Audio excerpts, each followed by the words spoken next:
तो उसके अंदर हमारे एक आर्मर्ड ब्रिगेड ने, जो टैंक आर्मर्ड ब्रिगेड था, उसने दुश्मन के एक डिवीजन प्लस के हमले को न सिर्फ पसपा कर दिया बल्कि हमसे बहुत ज्यादा उनके जो टैंक हैं यानी जो है वो कैजुअल्टीज हुए, और जिसकी वजह से जो कि दुश्मन की यलगार थी सियालकोट सेक्टर के अंदर पेनिट्रेट करने की, वो रुक गई। और उसके अंदर हमारे अब्दुल अली मलिक और अख्तर हुसैन मलिक और इस किस्म के जो बहादुर हमारे जर्नैल थे जिन्होंने, और हमारे अफवाज और हमारे जवान जिन्होंने अपनी जान की कुर्बानी देके इस मुल्क को सरखरू किया। बिल्कुल सर हो गया। अभी हम चल के वो पैकेज देखते हैं, स्टार्शन के ऊपर एक पैकेज है हमारे पास, आप लोग भी चल के देखिए और देखिए कितना टफ टाइम होता है जो हमारी पाक अफवाज वहाँ पे, हम सिर्फ हमारी प्रोटेक्शन के लिए वहाँ पर होते हैं, अपनी कौम को बचाने के लिए, अपनी कौम की हिफाजत के लिए इतने सख्त मौसम में वहाँ पे हमारी हिफाजत कर रहे हैं। A soldier at high altitude has to know how to cross crevices, steep cliffs, jagged rocks, evacuate casualties, handling weapons in extreme cold, climbing and rappelling.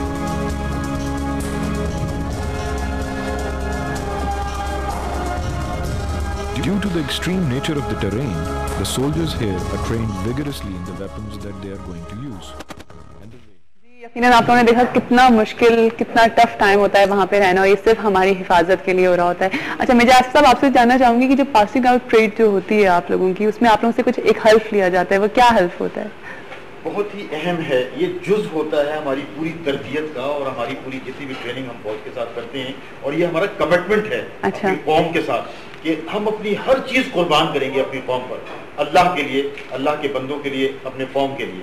और ये इतना काबिल फ़ख्र होता है कि जिस वक्त हम ये कसम खा लेते हैं कि हम अल्लाह को हाजिर नाज़िर जानकर इकरार करते हैं कि हम कौम के लिए किसी कुर्बानी से दरेर नहीं करेंगे, तो ये इंतहाई फ़ख्रिया लम्हात होते हैं हमारे लिए। और उसके बाद हम कमीशन लेकर जब हमारे नौजवान बाहर आते हैं तो इंतहाई एक अलग ही जज्बा होता है, एक अलग ही फीलिंग है कि जिसको नाकाबिल बयान है ये जज्बा। और इनकी जो बज़ाहिर आपको नजर आते हैं ये फौजी, उस वक्त जोश और खरोश इनका उस वक्त जिस वक्त ये कमीशन हासिल करते हैं या अपनी रिक्रूटमेंट कंप्लीट करते हैं या किसी भी शोबे में ये मुकम्मल करते हैं अपनी तरबियत को, उसके बाद ये हलफ देते हैं कि अब हम इसको अकॉर्डिंगली यूटिलाइज करेंगे, अकॉर्डिंगली हम मैनेज करेंगे अपने आप को, और उस वक्त तो जान की बाजी लगाने के लिए तैयार हो जाते हैं। अच्छा जी, कॉल भी हमारे पास, देखते हैं कौन है हमारे साथ। अस्सलाम वालेकुम। अस्सलाम वालेकुम जी। अस्सलाम वालेकुम, सुबह बखैर। सुबह बखैर। आपका प्रोग्राम माशाल्लाह बहुत अच्छा जा रहा है। यकीन करें आपने फैसला किया 71 की जंग दोबारा हमारे जहनों में ताजा कर दिया है। वो जज्बा मैं आपको बयान नहीं कर सकती जो मेरा है, और लोगों का भी यही होगा। बिल्कुल वो वक्त हमने देखा हुआ है, और हमारी दुआएं थी उन लोगों के साथ, परत भी की है। बिल्कुल आपने जो फौजियों को बुलाया है, यकीन करें कि मैं मेरे जज्बा इस तरह की आपसे बात नहीं कर सकती, और वो नगमे गूंजते हैं इस वक्त वही टूट जाने की जो गाती थी, सारे वो नगमे महंगी बन गए। जी आप बात कर सकती है मेजर साहब से, कर्नल साहब से, अगर आप बात करना चाह रही तो जरूर करिए।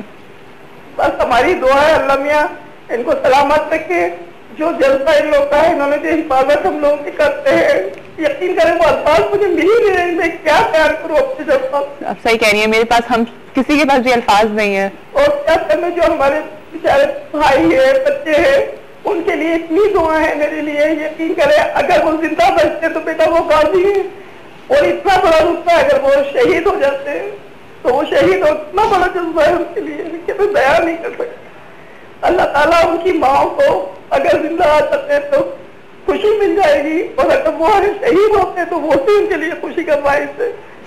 बिल्कुल अजीम होती हैं वो माएँ। बहुत बहुत शुक्रिया जी आपकी। सब फौजियों को बेटा इनके लिए सलाम। जी आप मेरी बहन आप काबिल फख्र हैं हमारे लिए, आप जैसी बहनें, आप जैसी माएँ, आप जैसी बेटियां, ये तमाम हमारे लिए फख्र का सरमाया हैं, और आप ही हमें जन्म देती हैं, और हम आपके लिए जान कुर्बान करने के लिए हर वक्त तैयार हैं। बहुत बहुत शुक्रिया जी आपकी कॉल का। इस तरह जज्बे की बात की है मेरी बहन ने, उसमें ये कि हकीकत में जिस वक्त आपने मेजर साहब से सवाल किया पासिंग आउट का, जी हाँ, उसमें हमें पासिंग आउट यानी हमें याद है जब सदर अयूब खान आए थे हमारी ग्रेजुएशन परेड पे, तो इतनी खुशी होती है, यानी 2.5 साल का वो मेहनत, और वो एक लम्हे के अंदर जब हम कैडेट से, जेंटलमैन कैडेट से हम अफसर बनते हैं, और इसी तरीके से जंगों के अंदर अपनी जान का नजराना पेश करते हुए, और अपनी माओ बहनों की जो मोहब्बत हमें मिली, मुझे याद है कि हम हम सियालकोट सेक्टर में एक जगह से मूव करके जा रहे थे, तो बूढ़ी बूढ़ी औरतें, हमारा तो अपना राशन और सारी चीजें होती हैं, रसद की सारी चीजें, तो वो खाना लेके खड़ी हुई हैं कि मेरा पुत्र है तो टक्कर रोटी टुक्कर खा ले तो मेरे दिल में तसल्ली होगी।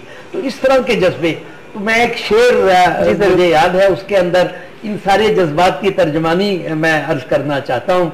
वो ये है, दिल का दरिया नित की वादी में बह सकता नहीं।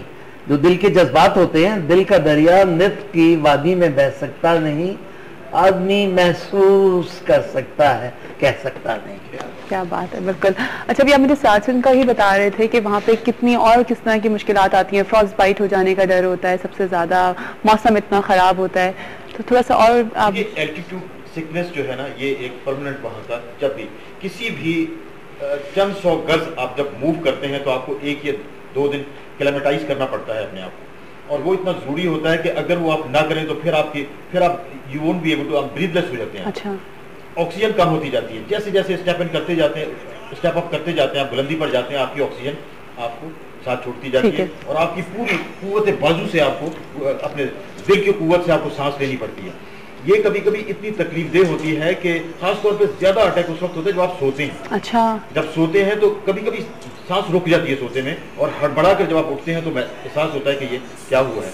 तो इतनी ऐसी कैफियत होती है वहां पर जो इंतहाई तकलीफदेह हैं। बिल्कुल। और एक ही जज्बा हमारे लिए होता है कि ये कौम के लिए हमने शहीद होना है। और अब इसके साथ साथ जब 7500 मीटर की बुलंदी पर आप पहुंचते हैं तो वहां से डेथ जोन शुरू हो जाता है। अच्छा। वहां से वो आप ये समझ लीजिए कि जैसा कि कर्नल साहब ने फरमाया कि ये बर्फ का जहन्नुम है, और बर्फ के जहन्नुम में आप मजीद दाखिल होते जाते हैं, हर मरतबा आगे बढ़ते जाते हैं और उसको शिकस्त देते हैं अल्लाह की दी हुई ताकत से, अल्लाह की दी हुई जो जहाद की कुव्वत अल्लाह ताला आपको देता है उससे। और हमारा हर सिपाही, हर फौजी उसकी तमन्ना करता है कि ये कैफियत उसको मिले, और इसके लिए वो अपनी पूरी निछावर कर देता है अपनी जान आखिरी लम्हात तक।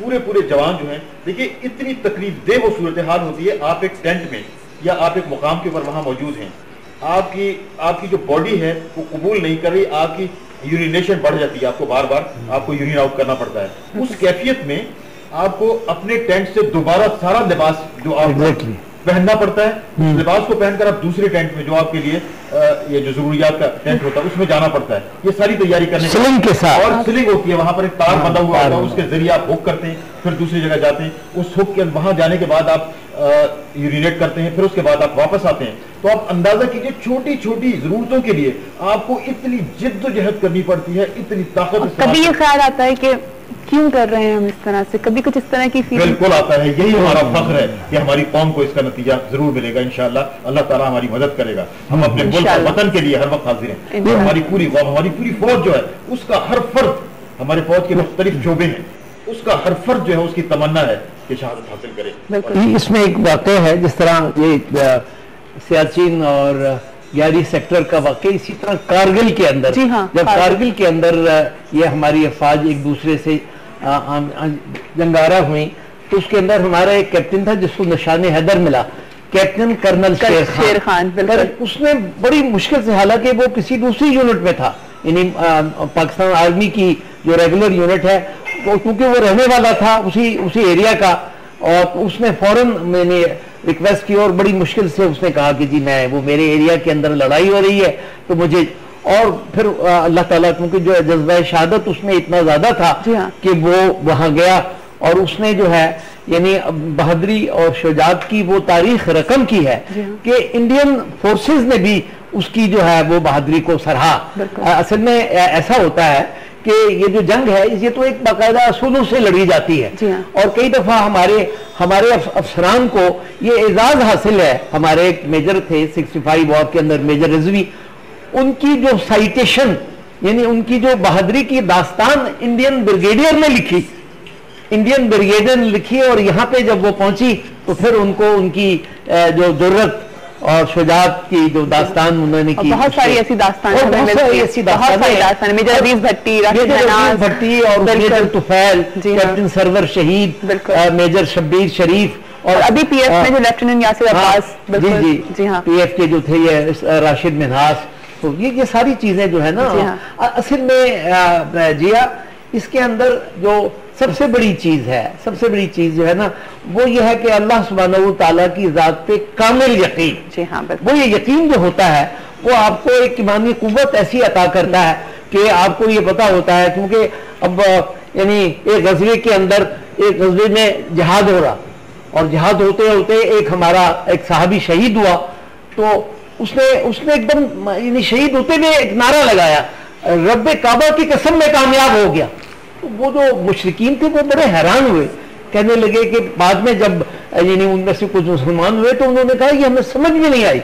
तो वो उसे बताया गया कि भी जिस वक्त आदमी शहीद होता है तो उसको फिर ये दुनियावी आंख तो बंद होती है, हमेशा की जागने वाली आंख खुल जाती है और उसको जन्नत नजर आती है। बिल्कुल। और अच्छा, हमारे पास टाइम बिल्कुल खत्म हो गया है। मैं मेजर आसिफ खान साहब आपसे चाहूंगी कि आप अपनी कौम को, लोगों को जो आपको देख रहे हैं, उनको कोई मैसेज देना चाह रहे हैं तो जरूर दे दीजिए। यकीनन मेरे लिए फख्र का मुकाम है कि मैं अपनी कौम को कोई ऐसा पैगाम दूं। दरअसल मेरी दरख्वास्त है अपनी कौम से, उनकी बहुत ज़्यादा दुआएं हमारे साथ हैं। ये सियाचिन में जो हमारे भाई इस वक्त फंसे हुए हैं, हमें बहुत अल्लाह ताला से हम दुआ गो हैं कि अल्लाह ताला इनको गाजी बनाए। लेकिन अगर ये शहीद या गाजी या शहीद कोई भी इनकी हैसियत होती है, जब हम पहले जवान को रिकवर करें अपनी इस सरजमीन से, जब हमें पता चले कि हमारा वो जवान अब हमारे हाथों में है, तो हमारे हर घर पर पाकिस्तानी परचम बुलंद होना चाहिए। बिल्कुल बिल्कुल, हर घर पर। अब ये प्रोग्राम हमारी कौम हमारा साथ दे। हर फर्द जब हमारा पहला जवान रिकवर हो जाए तो हर घर पर पाकिस्तानी परचम लहराइए और साथ दीजिए अपनी पूरी कौम का, और इंशाअल्लाह हमें इसके ऊपर फख्र होगा, हमें फख्र होगा अपने फौजी जवानों के ऊपर। आप भी मैसेज देना। इसमें मैं एक और यानी साथ साथ अपनी कौम से ये भी अर्ज करूंगा कि इस किस्म के जो प्रोग्राम है जिसके अंदर आपने माशाल्लाह इसके अंदर पहल की है और अपने शोहदा को याद किया है, और ख़ास तौर पे ये जो यौम शोहदा आप मना रही हैं, हकीकत में ये एक ऐसा नेक काम है और एक ऐसा कारनामा है जो आपके चैनल ने अदा किया है, और आपने भी अपने पूरे जज्बात के साथ जिसको कि हमने मुशाहिदा किया। तो उसकी वजह यह है कि जो शहीद होते हैं ना, हकीकत में उनके दिल में भी एक बात होती है कि वो उनकी तरफ से वो तो शहीद हो जाते हैं अल्लाह की राह में, लेकिन वो ये कहते जाते हैं कि हमारा खून भी शामिल है तज़ीने गुलिस्तान में, हमें भी याद कर लेना जो गुलशन में बहार आए। सुभान अल्लाह। अच्छा जी, हम यहाँ पे कौमी तराना बजाएंगे और आप लोग जो इस वक्त हमें देख रहे हैं वो लोग भी उसकी रिस्पेक्ट में खड़े हो जाएगा, मैं भी खड़ी होती हूँ।